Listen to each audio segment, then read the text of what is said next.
Buenas a todos. In the ecosystem economy, what's your strategy?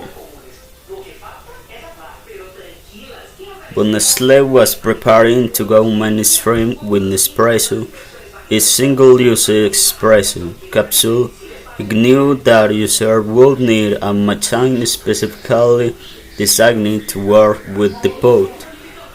So the company cultivates a network of manufacturers. It didn't tell customers to buy a Jura, a Cruz, or a brand in your decide which manufacturer could be on its list. And because the capsule and the interface were patented, other manufacturers could not make Nespresso compatible machines without permissions. Nespresso was creating, designing an ecosystem, an orchestrated network spanning multiple sectors. The firms involved worked to share standards, sometimes on shared platforms, to make their products and services compatible, and they create links among themselves that make it difficult for outsiders to break in. Designing ecosystems like Nespresso's are increasingly important, owing to the convergence of three big structural changes in our economy. The first is an unprecedented rollback of regulation protecting firms that once had the exclusive privilege of serving particular customer needs. As those protections fall, organizations in other domains are free to partner to provide more integrated offerings, as when accountants team up with law firms. As those protections fall, organizations in other domains are free to partner to provide more integrated offerings, as when accountants team up with law firms. The second change is a blurring of the separation between products and services because of regulatory change and digitalization. The latter has also led to offerings with more modular structures whose components can be recombined in new ways, which in turn has encouraged the rise of product service bundles provided by network of independent suppliers. The third change involves technology that is revolutionizing how firms can serve their customers. Our dependence on mobile devices, along with the internet's influence on buying patterns, has dramatically expanded the possibilities for linking previous unrelated goods and services, reinforcing the effects of the first two chains.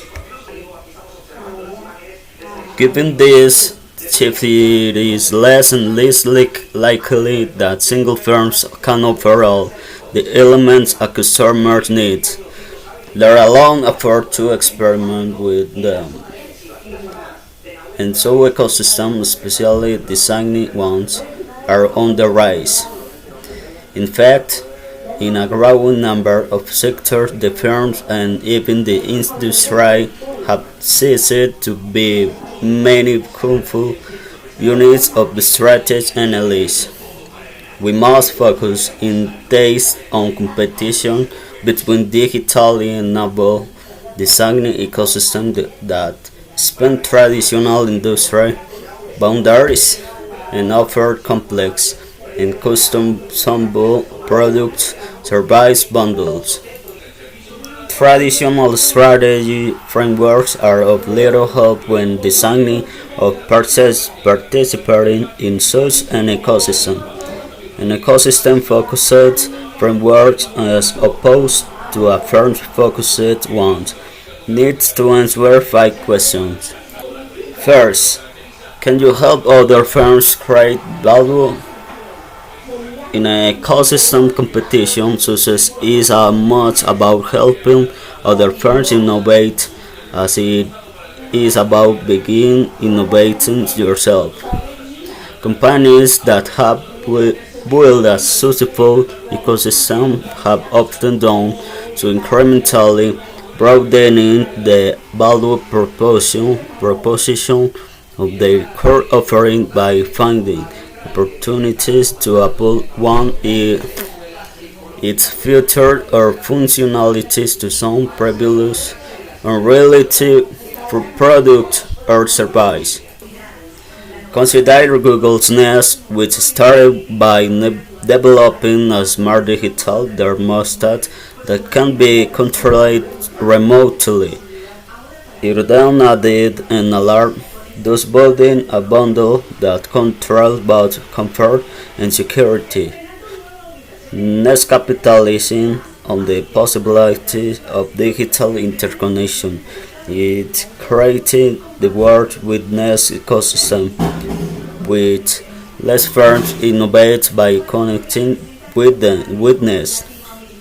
For instance, Leaf designed a Nest-compatible system whereby red LED flies if the smoke or safety alarms are activated, a literal life server for the hard of hearing.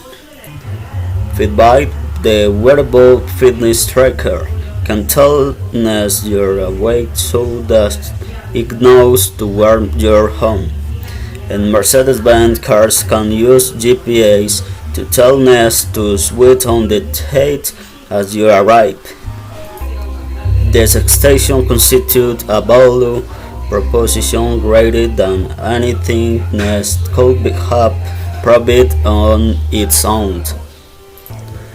Google recently announced that it will be placing our work with Nest and transitions to work with Google Assistant, an even broader and stronger ecosystem. The proposition rests on shared functionality. This may have started as remotely controllable nearmost, but its creators realized that consumers might want to remotely control multiple services and products in a multiple context.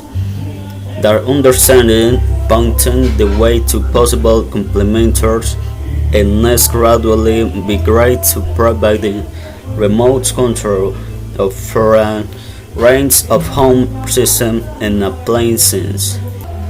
Having identified a critical and shareable functionality, an ecosystem builder needs to consider the incentives and motivation of potential complementors who will join in your ecosystem loop from their point of view. Will they be content to remain complementary, or could they reasonably hope to compete with you? In this case, what value proposition could it offer Mercedes? That is, how could participation improve the way Mercedes embeds itself in its customers' daily lives? How did that compare with other options Mercedes had? If you don't focus on the needs of your partners, your ecosystem will wither out the bank, no matter how strong your brain and maker position. Change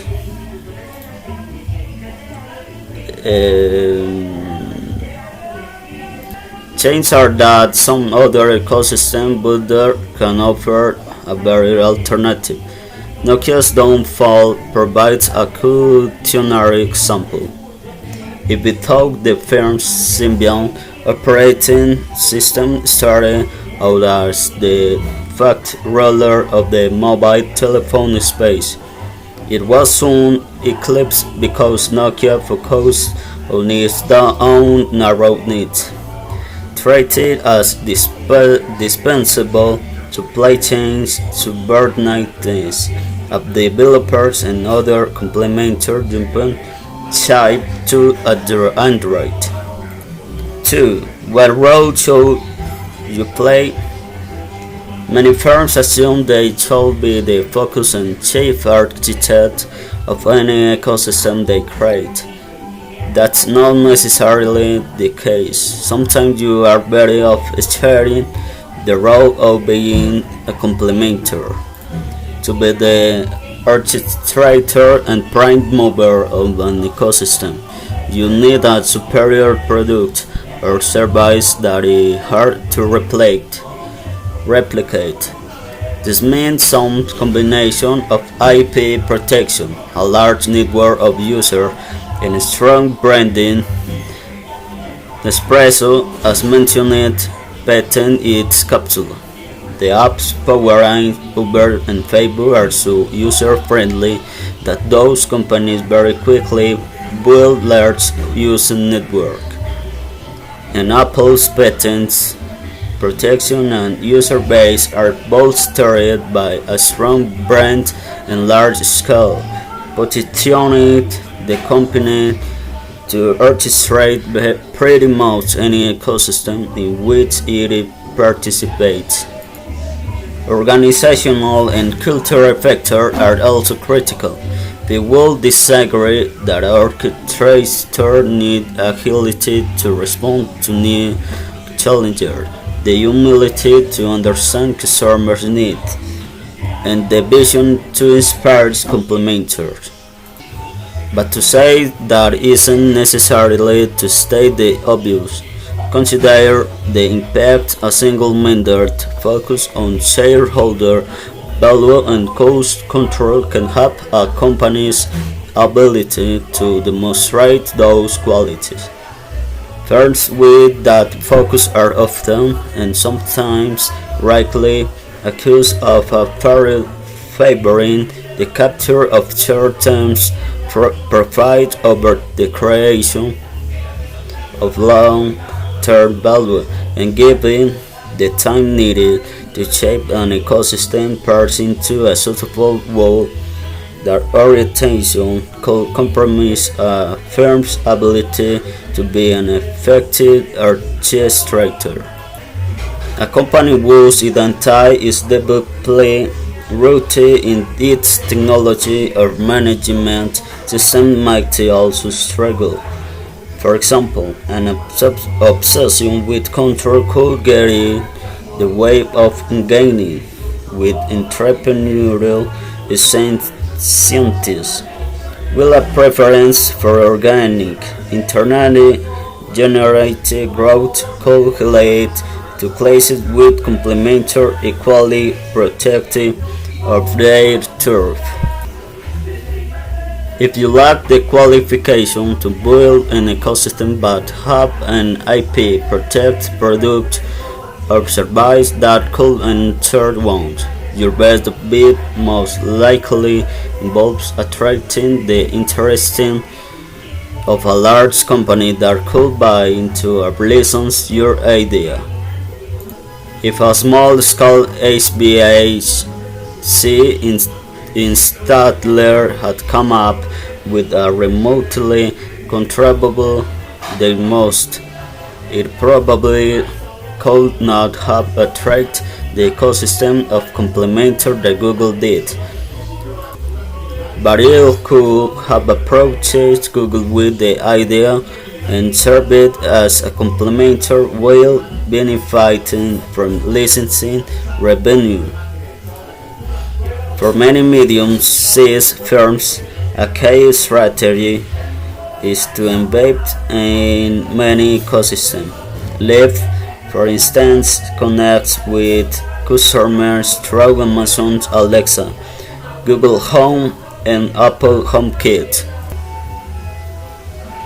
Even if you bring a great product or service to the party and have the organization and culture compatibilities to attract complementary, it might make sense to orchestrate in partnership with another firm in order to reach critical mass. Daimler and BMW recently announced plans to jointly create and manage mobility ecosystem combining car sharing, ride-hailing, parking, and other services. Concerning about disruption from firms such as Uber and Lyft, the automaker decided to collaborate on high-end service and share it to their brands. Their chief differentiator and element of value, with a wholesale migration to mobile as a service, might well enrich. A big company can also buy into an ecosystem, which can be particularly helpful if its contribution is interchangeable with other firms' offerings. Toyota recently invested 1.5 billion in the Southeast Asian ride-hailing company Grab, reasoning that Maze will drive demand for the reliable low-cost cars. The partnership the company hopes will give Toyota not just a direct aid as a car supplier, but also an understanding of car usage patterns that could confer an advantage over rivals such as Hyundai and Nissan.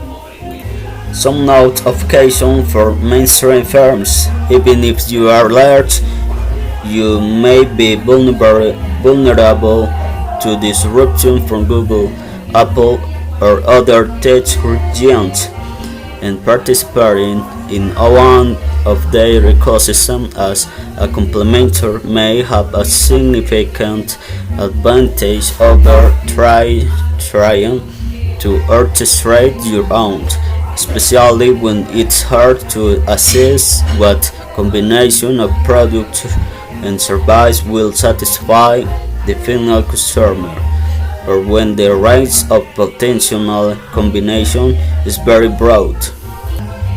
You should probably not be responsible for entrepreneurial and creative input. In the video game industry, for example, developers organize flexibility through video game engines to take their offerings to consumers. And even if you ultimately want to build your own ecosystem, participating in another one helps you gain experience, understand the needs of customers and complementers, and build the skills that orchestrating requires. 3. What should the terms for participation be? Research on ecosystem governance is still in its early days, but governance failures are easy to identify. For instance, as described earlier, Symbian failed in part because Nokia neglected to take other parties' interests into account. Contrast that with Apple's record with app developers. They are two key governance choices. Access. Early in the process, an ecosystem builder needs to decide whether the system should be open, managed, or closed. In an open ecosystem, such as Uber's drivers, complementer needs only meet certain basic standards to participate. In a managed ecosystem, such as Apple App Store, there are clear criteria for complementer and possible sums limits of their number, along with the specific guidelines of functionality and pricing. Say, in a closed ecosystem, such as BW's Connect Cards and Philips Digital Health, approval of complementer and rules of participation are tightly controlled. In general, the more open the system, the easier it is to attract complementary and wide range of products, but quality is more variable. The degree of openness should be determined in part by what matters most the final customer. For a mobile app platform with a diverse customer base, for example, an open ecosystem, when offering lots of choice, might make sense. But if quality and safety concerns arise, barriers may be in order. Think if Didi, China's largest ride-hailing company, reeling from the 2018 murders of two passengers by driver for its hit service. The first shows become more close. It suspended hit and now rigorously best prospective Didi drivers. Attachment. As you determine how accessible to make your ecosystem, you'll also need to consider how exclusively attached to it you want your complementer to be. How much they need to co-specialize with you. There will be trade-off for all parties. If your mobile operating system forbids a developer from porting their programs to other platforms, the developer will certainly have a stake in your success, but the restriction might cause them not to join if they have opportunities elsewhere. Conversely, if you impose no barriers to redeploying an app, you'll find it very easy to recruit complementary, but they will have no particular attachment to your ecosystem. The degree to which an orchestrator can look in complementary generally depends on the attractiveness of that orchestrator and what alternatives are available. A hugely attract orchestrator such as Apple, which can link an app developer to a large and loyal network, can probably require more attachment than a new entrant can. Compared with Apple, Android was easy to join. Google wanted it to gain traction before scaling up. Symbian ignored its developers' increasing alternatives and collapsed when those developers decamped to Apple and Google. Their power and attractiveness, along with the lack of alternatives, have historically given tech giants such as Apple and Google relatively free rein to aggressively manage access and attachment to their ecosystems.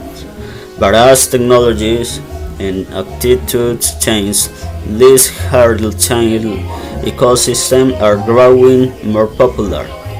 WeWork's meteoric rise resulted from the fact that it not only provides shared office space but also builds communities. The WeWork app allows members to collaborate with and provide service to one another with little interference. Not-for-profit too are setting up non-hierarchical ecosystem. One example is the Ellen MacArthur Foundation. She network with support firms that promote the so-called circular economy. Some smaller ventures have gone in a similar direction.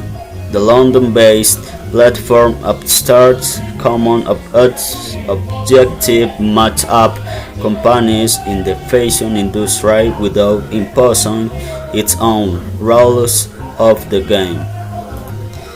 In ecosystem competition, success involves helping other firms innovate. More radically, the rapid growth of ledger technology such as blockchain open up new possibilities for creating set of interconnected companies. The members of this ecosystem are linking not through a hub firms but through a distributed system designed by one company purpose but used by many. Consider Blank Labs Nexo, the biggest challenger to Uber in Mexico City.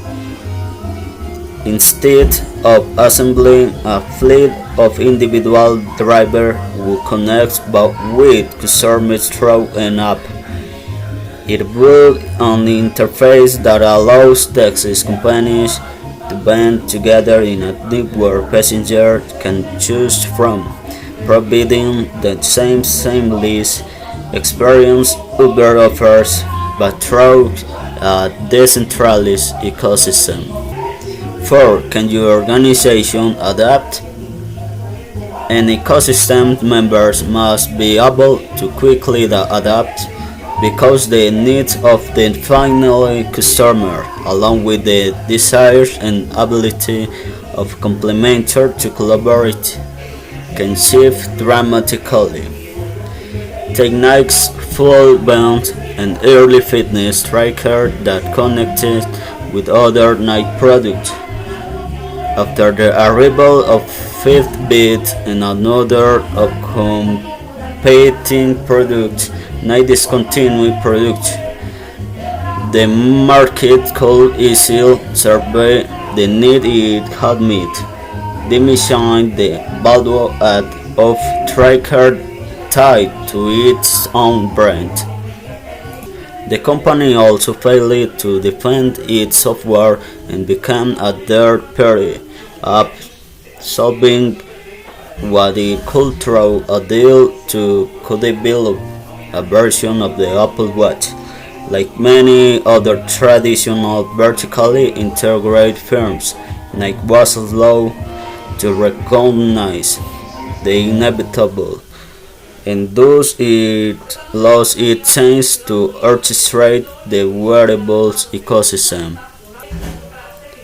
Apple's success with the iPhone, in contrast, was fueled by the company's recognition in 2018 that its original strategy of providing all the phone apps was wrong.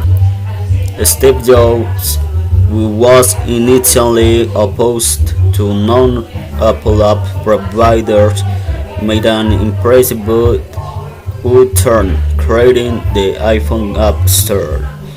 This would allow the firm to share revenue from apps, should encourage others to find ways to leverage the fund. Participating in an ecosystem requires an outward-facing culture and the ability to manage relationships with a host of complementers. Those skills don't come easily to established players, which tend to default to one of two approaches: to create a vertically integrated, tightly controlled network as Nokia did, or to hop on the bandwagon of open innovation and production, providing only a platform and leaving ecosystem management up to user. The risk there is that without some central impetus or incentive from the host, other parties may fail to engage.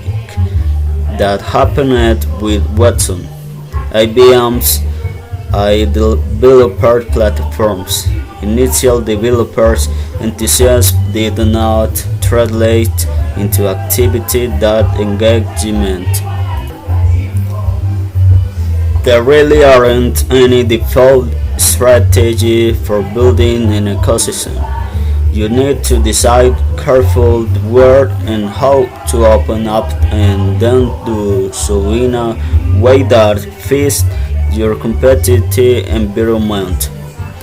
Scott is right, concerned that by opening up the alarm function it will compromise its ability to control the home. It made a strategic decision to engage in alarm and monitoring itself ratings that link up with alarms. Camar Honeywell innovated complementary in another non-strategic areas instead. For its part, when alarmed, outcome entered the thermostat maker, it chose to enable Nest connectivity, having a smaller installed base and less muscle than Google. It placed a premium on the ability to infiltrate more houses more effectively, even if that reduced its aspiration for control. Moving beyond strategy to build an ecosystem, you will need to manage your organization.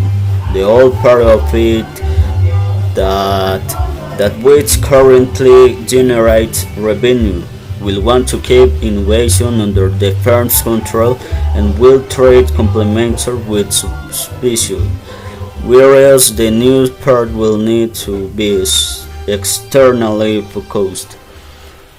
Big firms often separated the two parts regarding the core as a margin, preserving inertial to pattern care, and hoping that a small fleet of speedboats, some of which manage ecosystem, will pull the firms forward. Banks and insurance companies, for instance, often try to preserve the legacy structure and IT systems, hoping that a few add-ons will bring them into the digital ecosystem noble age. Arthur said ecosystem must be more closely aligned with the core. New organization structures are emerging that are better suited than traditional ones to today's challenges.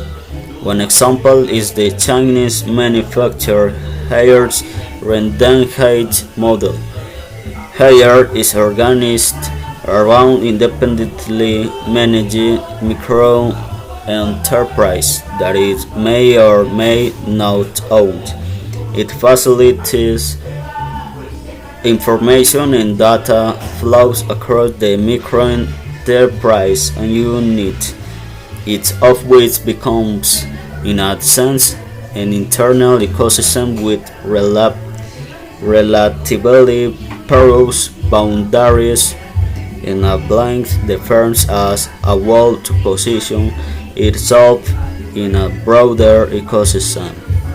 5. How many ecosystems should you manage?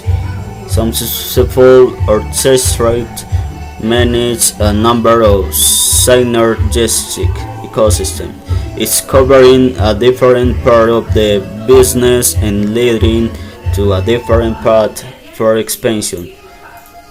The Chinese teach giant Alibaba great by creating an expanding set of connected ecosystems, starting in one market and shifting to others as it capitalized on customer information and refining its understanding of customer needs. It began with 1688 at a wholesale marketplace, creating to about moved into Tmall a third-party seller B2C ecosystem and expanded to using a sales and marketing platform. And it is a part owner of Ain Financial, the world's most valuable fintech firms, which aims to expand its ecosystem by penetrating more consumption scenarios in daily life. The most obvious consequence of this dynamic is the growing dominance of national e-commerce and e-service by a small number of firms. In China, they almost equally host Tencent and Baidu compete with Alibaba, which in many ways they resemble. Their Western equivalent are Google, Apple, Facebook, Amazon, and Microsoft, aspiring to provide a unified service. These companies are shifting into ever more sectors, often through interfaces such as voice activate assistants that appear seamless to the consumer. Mobility firms are doing similar things. Uber expansions, think of Uber Eats and all the ventures of Uber Everything, demonstrate the company's ambition to integrate multiple ecosystems and manage the customer interface. Southeast Asian mobility firms such as Grab, Singapore, and Gojek, Indonesia have gotten into payments as well, aiming to make themselves indispensable to the final consumers. As Marco Yanciti and Karim Lakhani recently noted, such hope firms are becoming formidable strategy bottlenecks that can direct the lion's share of value to themselves. But although it may seem that the future belongs to big, established firms with deep pockets and technological prowess, smaller upstarts like Alibaba when it started less than 20 years ago, and non-technology firms have the potential, the muscle in. The Chinese insurance and financial service conglomerate began by becoming more technologically savvy and soon venture into adjacent areas, starting with the health care and extending to lifestyle. In the process, become the world's most valuable insurance group. It did so by creating focused ecosystems such as Ping and Good Doctor, which combines AI with physicians to provide medical advice, and Ping and How Funk, the country's largest only proprietary platform. It has invested in Auto Home, China's largest used car marketplace, and in entertainment through an alliance with Haojin Brothers. It then combined those verticals with some of its own units, including Pingnan Bank on Song and insurance, to create the Ping One account and offering that seeks to capture every customer interaction. When building an ecosystem, you must decide carefully where and how to open up or complementary different ecosystems represent the different pathways to market, and most integrators are complementary in Revolt's ecosystem. You'll find Microsoft Word in Android, Google Maps in Apple software in Microsoft systems, and so on.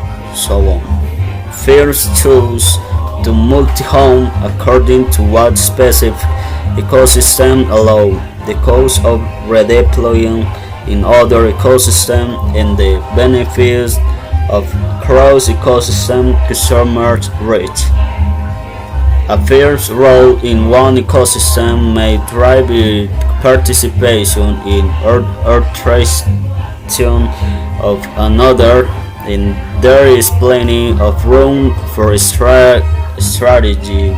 Samsung, the biggest user of the Android ecosystem, it sold more than 14 of Android phones, threatening to create a rival OS ecosystem if Google didn't make certain concessions. The companies raised a compromise, but they continue to compete over functions such as digital assistants, and the boundaries between Google and Samsung's phone ecosystem continue to be wholly contested. Strategy interaction of the skin between firms and their associated ecosystem will only increase. From private benefit to public good, the rise of ecosystem-based competition not only requires a new strategy, framework, and organization model, it has significant implications for policy and regulation. In particular, the increasing success of integrators and their ability to become a powerful orchestrators across an ever-growing number of ecosystems raises serious questions about a new form of maker power. Governments must strike a balance that both keeps their business environment healthy and safeguard their society. Like global consensus has emerged about where that balance should lie.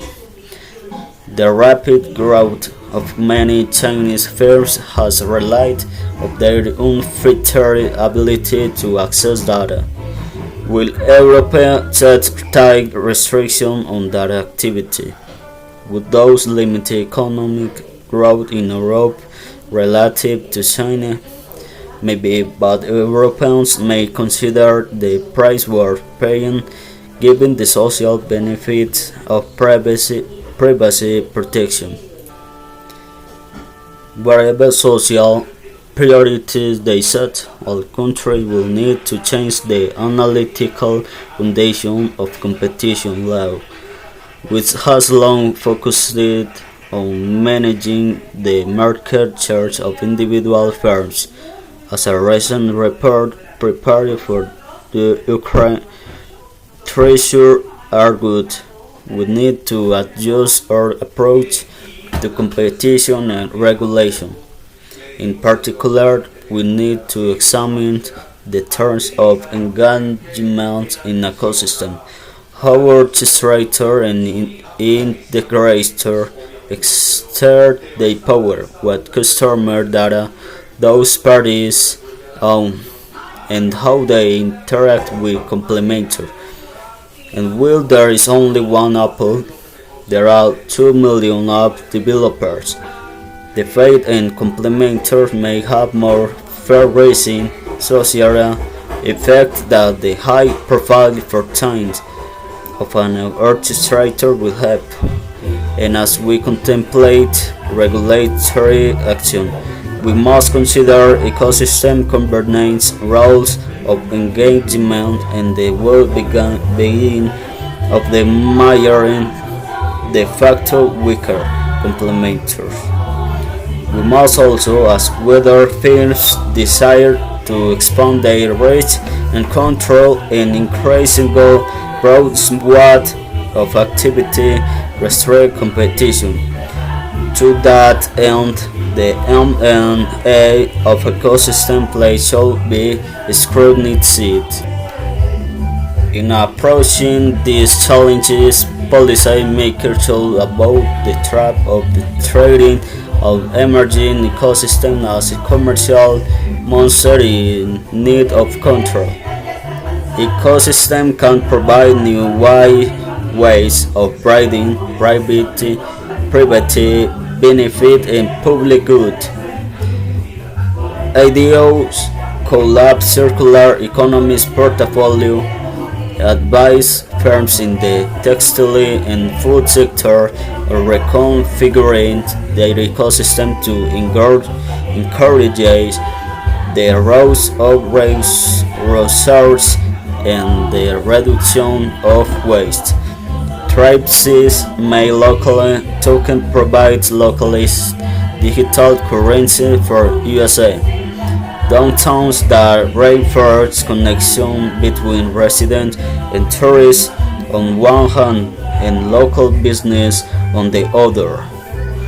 Velocia is creating a reward ecosystem that encourages the use of public trains alongside on-demand services such as carpooling and car sharing to improve people's communities. Conclusion: business is undergoing a paradigm shift as a result of digital innovation. The very nature of competition is changing. Competing is increasingly about identifying new ways to collaborate and connect rather than simply offering alternative value proposition. But as the scope of opportunity expands, so too does the confusion of executives confronted with digital ecosystem. The complexity of those systems doesn't mean we should give out trying to make sense of them. It means we need to adjust. We must shift from rigid strategies based on principle frameworks to dynamic experiments based on a process of inquiry. Start by asking yourself the 5 questions I've just proposed.